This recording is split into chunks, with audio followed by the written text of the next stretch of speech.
Let the jury hear all the evidence, and I think the jury is going to have a very rude awakening, and I think this is shocking to most Americans to hear that a police officer would speak like this. First, our all-star panel, former LAPD detective and Fox News contributor Mark Fuhrman. You ever try to find a bruise on a nigger? Please out, huh? Mark Fuhrman, are you surprised at the bail amount and the fact that OJ is free tonight? It's not like you're really listening to their words, because you'll key on what's the truth and what isn't. First thing, anything out of a nigger's mouth for the first 5 or 6 sentences is a fucking lie. These are the personal experiences of Officer Mark Fuhrman. These are not fiction. These are not the creations of a playwright.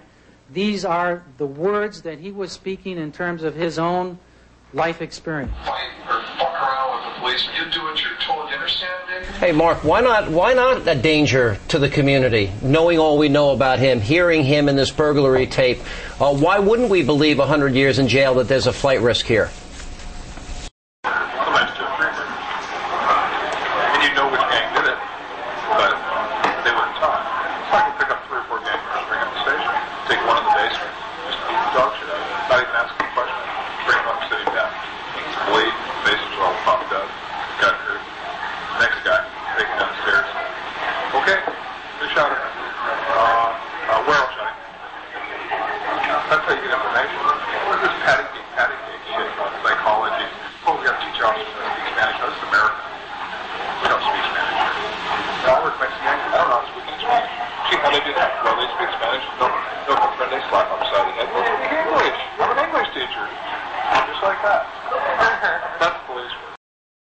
Mark Fuhrman, how much trouble is OJ in actually here if he wasn't the guy carrying the guns and he can, as Sean pointed out, just claim, look, I was just going to get my stuff back and I had no idea that all this other stuff was going to be happening. Leave that old station, man. It's got the smell of niggers that have been beaten and killed in there for years. Nothing illegal about that. That's what he's going to argue. Mark, go ahead. Well, they're okay. First thing is, the guy impatient, which isn't being so fucking stupid, which I thought he was. So, just handcuffed him. Let's see him corrupt the station. They searched him again, found the gun. Went over the baseball bat and talked a lot. And when I left, Dana goes, "No blood, Mark." No problem. Not even any marks in it. Just body shots. You ever try to find a bruise on a nigger? Freaks out, huh? ACLU should be bombed, and everybody should be killed in it. They do no good. Society. And it's really the great number of times it has such an enormous impact, and the great number of instances in which he seems to be bragging about the worst police misconduct. He seems to be bragging about the fact that he is a bad police officer and starts bragging about planting evidence and bragging about people beating. That's important for the jury to hear. You know, like a skateboard, you know, some gang, you know, he stole a skateboard from a paddock. He stopped. Can't really arrest him for anything. So. Well, I'm talking to another kid, Tom's putting the skateboard underneath the tire of the police car. Okay, let's go. What was that? Don't worry about it.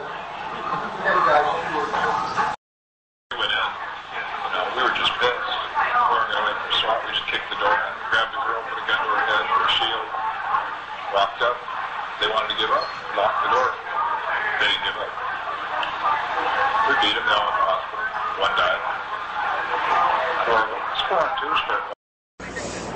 And Greta, stand by if you will. I want to go back to Mark Fuhrman. And Mark, we were talking about the fact that OJ is kind of a Teflon guy here, you know, and your closing thoughts as we get to the final minutes of this show. We're going to turn it over to Neil Cavuto, as OJ's been kind of a Teflon guy all along. We've got one of the victims now. He's in critical condition at Cedars-Sinai Hospital. If he dies, you've got one more victim left who doesn't really want to press charges against OJ. How does that change the dynamic? So we had one. I had 66 allegations of brutality, ADW under color of authority, assault battery under color of authority, torture, all kinds of stuff. 2 guys, well, there was 4 guys. 2 of my buddies were shot in ambush. Police both lied on this first unit of the scene.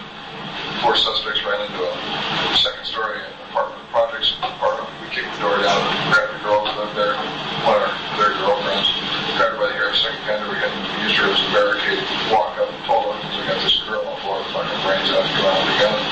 Yelled her like this, threw the bitch down the stairs, did bolt the door. Let's play, boys. Huh? It hasn't been 7 years. Statute of limitations.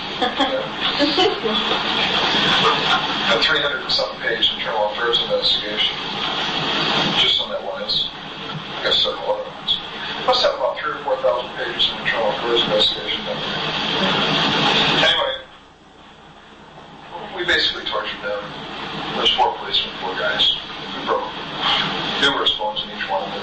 Their faces were just mush. They had pictures through all of their blood all the way to the ceiling of the room. They showed us pictures of the room. It was unbelievable. There was blood everywhere. All the walls, all the furniture, all the floor. It was just everywhere. These guys, they had to shave so much hair off. One guy didn't shave it all off. He had like 70 stitches in his head. You know, knees, crack. Oh, it was just. We had to beg him to never be gang members again. Begging us. So there's 66 allegations. I had a demonstration out in front of Hollaback Station, chanting my name. The captain had to take them all into roll call, and that's where the internal affairs investigation started. Lasted 18 months. I was on a photo lineup, suspect lineup. I was picked out. 12 people. I was the last one interviewed. Prime suspect's always the last one interviewed. They didn't get any of our unit, 38 guys. They didn't get one day. I didn't get one day.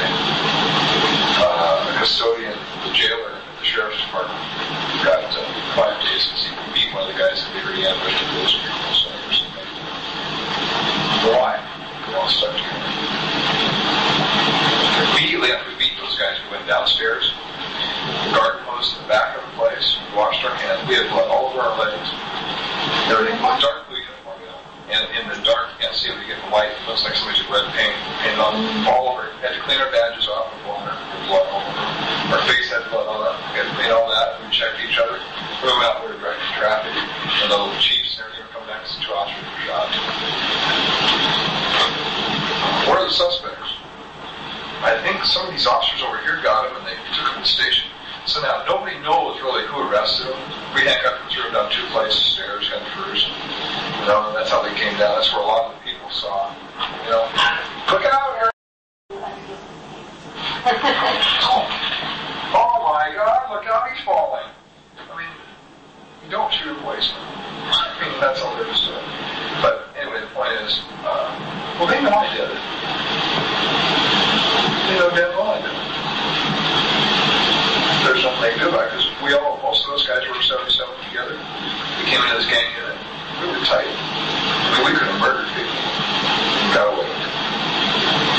We were tight. We all knew what to say. Mark, we will hear from you. We will hear from you, I'm sure, many times in the days, weeks, and months ahead.